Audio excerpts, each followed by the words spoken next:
You tell your secrets to your dog, not because you think they understand the words, but because they don't judge, they don't interrupt, they don't tell you you're overreacting or that you're too sensitive. Your cat curls up next to you when you cry, and you feel safer in that moment than you felt with another human in years. And somewhere along the way, you realized something devastating. You trust this animal more than you trust most people in your life. Not because animals are better than humans, but because people hurt you in ways that made trust feel like a risk you can't afford to take anymore. You know their names, their birthdays, their favorite things, but you can't remember the last time you let them see you fall apart. Meanwhile, your pet has seen every version of you, the messy one, the broken one, the one you hide from everyone else. And they stayed.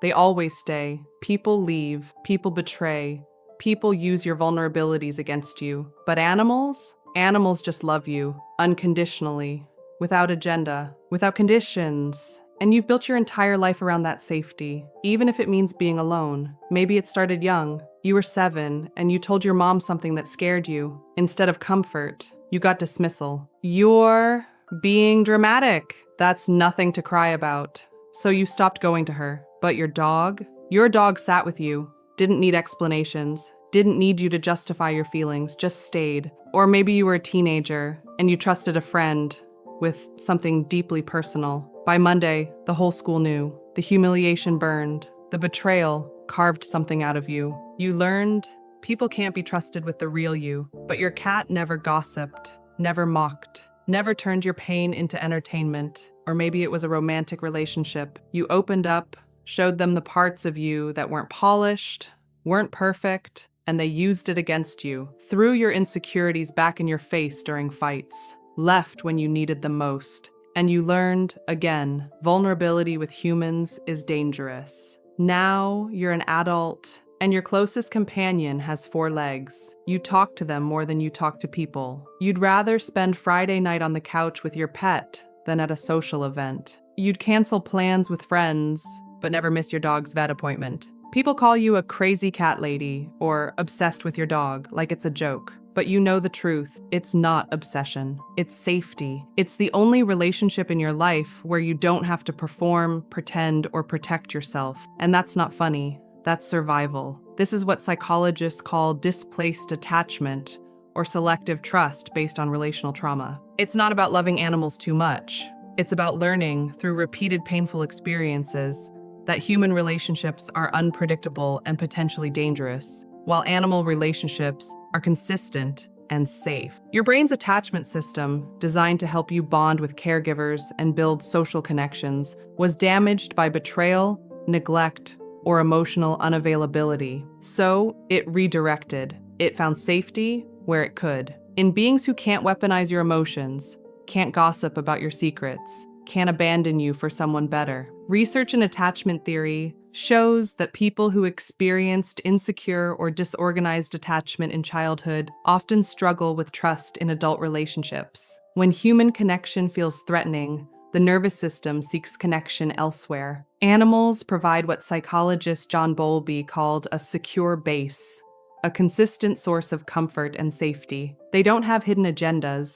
They don't punish vulnerability. They don't leave when things get hard. And here's what matters. This isn't pathological. This is your psyche protecting itself. You're not broken for trusting animals more than people. You're wounded, and you found a way to survive that wound. But survival isn't the same as healing. And the cost of building your life around animal relationships while avoiding human ones, that cost is real. Welcome to UNFELT, where we explore the emotional patterns you thought were just how you are, and discover what it takes to move from survival to true healing. Let's go back to where this pattern was born. Children are wired for connection. Their survival depends on it. A baby reaches for a caregiver expecting comfort. A toddler runs to a parent expecting safety. A child shares their feelings expecting validation. That's the blueprint. That's what's supposed to happen. But what if reaching for connection brought punishment instead? What if vulnerability was met with mockery, dismissal, or rage? What if the people who were supposed to protect you were the ones who hurt you most?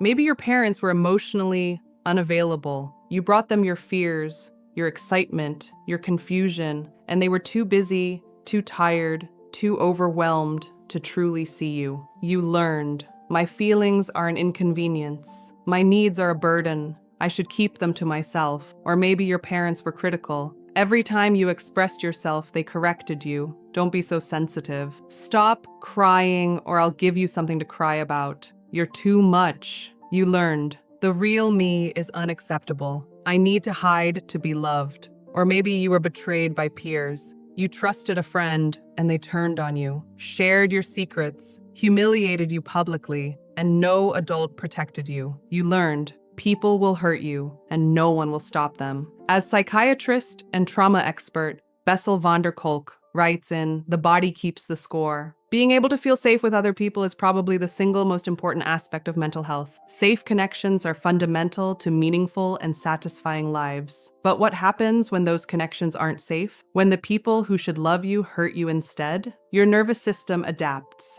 It learns that human connection equals danger, and it starts seeking safety elsewhere. For many people, that elsewhere is animals. A dog doesn't care if you're too much. A cat doesn't punish you for having needs. A rabbit doesn't gaslight you into thinking your feelings are invalid. Animals offer something humans fail to give you: unconditional acceptance. And your attachment system, desperate for connection but terrified of humans, latched onto that. It's not that you prefer animals, it's that animals became the only safe way to experience love. So what does this look like in your adult life? How does trusting animals more than humans shape the way you move through the world? You prioritize your pet above almost everything. You'll skip social events, decline dates, avoid trips, all to stay home with your animal. People think you're antisocial, but the truth is, being with your pet feels safer than being with people. There's no performance anxiety, no fear of judgment, just presence. You share more with your pet than with humans. You talk to them about your day, your fears, your dreams. You tell them things you'd never say out loud to another person. Not because you think they understand language, but because they can't use it against you. They can't laugh at you. They can't betray you. You struggle with human vulnerability. When someone asks, "How are you really doing?" you freeze. The walls go up, you give the polite answer and change the subject. But with your pet, you sob openly. You let yourself fall apart because you know they won't think less of you for it. You feel guilty when your pet needs something, but resentful when people do. Your dog needs a walk, you go immediately. Your friend needs to talk. You feel drained just thinking about it. You justify it by telling yourself animals are helpless, dependent, innocent. But really, it's because giving to them feels safe, while giving to people feels like opening yourself up to being used. You avoid deep human relationships. You have acquaintances, surface-level friendships, maybe a partner you keep at arm's length. But true intimacy, the kind where someone really knows you, that's reserved for your animal. Because intimacy with humans has always led to pain. You catastrophize about losing your pet. The thought of them dying fills you with a panic that's almost unbearable, not just because you love them, which you do, but because they're your primary source of emotional safety. Losing them would mean losing the only being who sees all of you and doesn't leave. Which of these patterns feels most familiar? Drop a number in the comments if one of these hit home. So what's happening in your brain when you're with your pet versus when you're with people? When you interact with an animal you love, your brain releases oxytocin, often called the bonding hormone. This is the same chemical released during human hugging and intimate connection. It creates feelings of calm, safety, and love. Studies show that petting a dog or cat lowers cortisol, your stress hormone, and activates the parasympathetic nervous system, which governs rest and relaxation. But here's what's different. With animals, this bonding process doesn't trigger the same threat detection systems that human interaction does. When you've been hurt by people, your amygdala, your brain's alarm system, becomes hypervigilant in social situations. It scans for danger, looks for signs of judgment, rejection, betrayal. This keeps your nervous system in a state of activation around humans, even people who are safe. You can't fully relax because your brain is on guard. But with animals, that threat system quiets. Your amygdala doesn't perceive your dog as a potential threat. There's no social evaluation, no risk of emotional harm, so your nervous system can actually rest. You can experience connection without fear. This is why being with your pet feels so different from being with people. It's not just emotional, it's neurological. Your brain and body are genuinely more regulated around animals than around humans. The problem is, while this provides short-term relief, it reinforces the neural pathway that says, humans are dangerous, animals are safe. Every time you choose your pet over human connection, you're strengthening that pattern. Your brain becomes more convinced that isolation from people is the right strategy. And over time, human relationships become even harder. Your social skills are powerful. Your tolerance for vulnerability decreases. The very thing you need to heal, safe human connection, becomes the thing you're most afraid of. This is the trap. Animals offer genuine comfort, but they can't heal the human wound.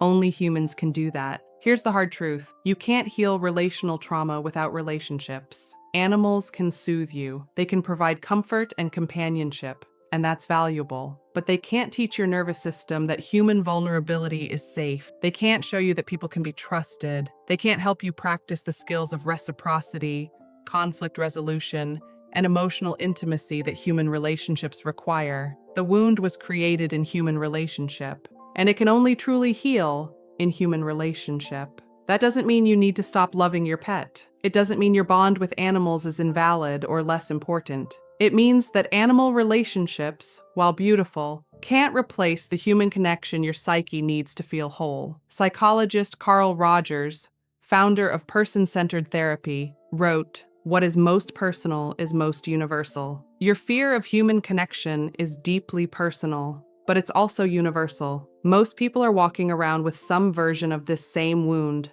this same fear that if they show who they really are, they'll be rejected. Healing happens when two wounded people risk being seen anyway, when they practice vulnerability, mess it up, repair it, and try again. That's how trust rebuilds. Slowly, imperfectly. In small moments of "I see you and I'm staying." So how do you actually do this? How do you start letting people in when every cell in your body is screaming that it's not safe? Here are 3 concrete steps. Step 1, start with low stakes vulnerability. You don't rebuild trust by immediately pouring your heart out to someone. You start small, you practice tiny moments of realness. Instead of saying "I'm fine" when someone asks how you are, you say, "Honestly, I'm pretty tired today." Instead of pretending everything's perfect, you admit, "I'm actually nervous about this." These micro moments of honesty are practice. You're teaching your nervous system that sharing something real doesn't automatically lead to rejection. Start with people who've already shown consistency: a therapist, a support group, an online community where vulnerability is normalized. Practice saying true things and noticing that the world doesn't end. Over time, your tolerance for vulnerability will increase. Step 2, find humans who relate to animals the way you do. One of the safest ways to connect with people is through shared love of animals. Join a dog park community, volunteer at an animal shelter, attend a pet-related meetup. These environments attract people who also find animals easier than humans. There's an unspoken understanding, and you can practice human connection while still having the safety net of animal presence. Talk to someone about their dog, share a story about your cat, let the animal be the bridge to human conversation. This isn't avoidance, this is scaffolding. You're using what feels safe, your love of animals, to practice what feels scary, connecting with people. Step 3, work with a trauma-informed therapist. If your distrust of humans runs deep, if it's rooted in childhood trauma or significant betrayal, you need professional support. A good therapist provides what psychologists call a corrective emotional experience. They show you, consistently over time, that vulnerability with a human can be safe, that you can be seen fully and not be abandoned, that your feelings can be witnessed and not be weaponized. This is how the nervous system learns to trust again, not through intellectual understanding, but through repeated experiences of safety in relationship. Look for therapists trained in attachment-based therapy, somatic experiencing, or EMDR. These modalities specifically address relational trauma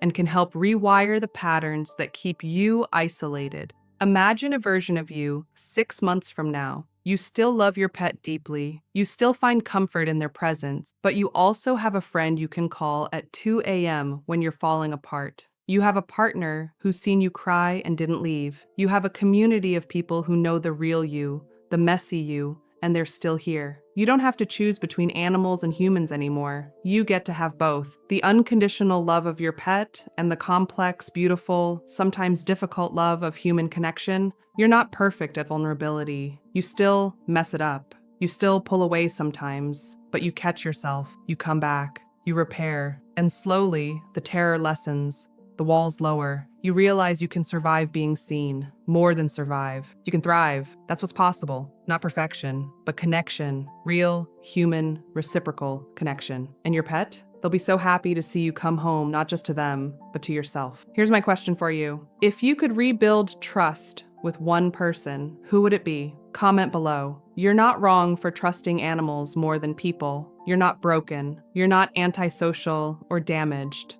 You're someone who learned through lived experience that human connection can be dangerous, and you found a way to survive that truth. You found love where it was safe to find it, in the unconditional gaze of a creature who asks nothing of you except presence. That's beautiful. That's adaptive. That's your psyche doing the best it could with what it had. But survival strategies that saved you as a child can limit you as an adult. The walls that protected you then can isolate you now. And you deserve more than just safety. You deserve connection. You deserve to be known. You deserve human relationships that don't hurt. They exist. They're possible. It just takes time, practice, and a willingness to risk being seen again. One small moment at a time. Psychologist and attachment researcher Sue Johnson, founder of Emotionally Focused Therapy, writes, "We are not meant to do life alone. We are bonding mammals. Connection is not a luxury. It is a necessity. Your love for animals proves you're capable of deep connection. You haven't lost the ability to bond. You've just been directing it toward the safest target. Now it's about slowly, gently, expanding that capacity to include humans again. Not because animals aren't enough, but because you deserve the full spectrum of connection. And that includes other people who, like you, are scared and trying and hoping to be seen. You're not a crazy cat lady. You're not obsessed with your dog. You're someone who found safety where humans failed to provide it. And now you're learning that you can have both. Animal love and human love. Safety and connection. Solitude and community. You don't have to choose. If this resonated, this is UNFELT, where we go beneath the surface to understand not just what you feel, but why you feel it and how to heal it. Subscribe for more deep dives into the psychology of being human. And tell me in the comments, what's one small step you're willing to take toward human connection, even if it's terrifying, even if it's tiny? I'll see you in the next one. Until then, give your pet an extra hug and maybe, just maybe, give yourself permission to let one human in. Take care of that guarded heart. It's been protecting you for so long. It deserves some rest.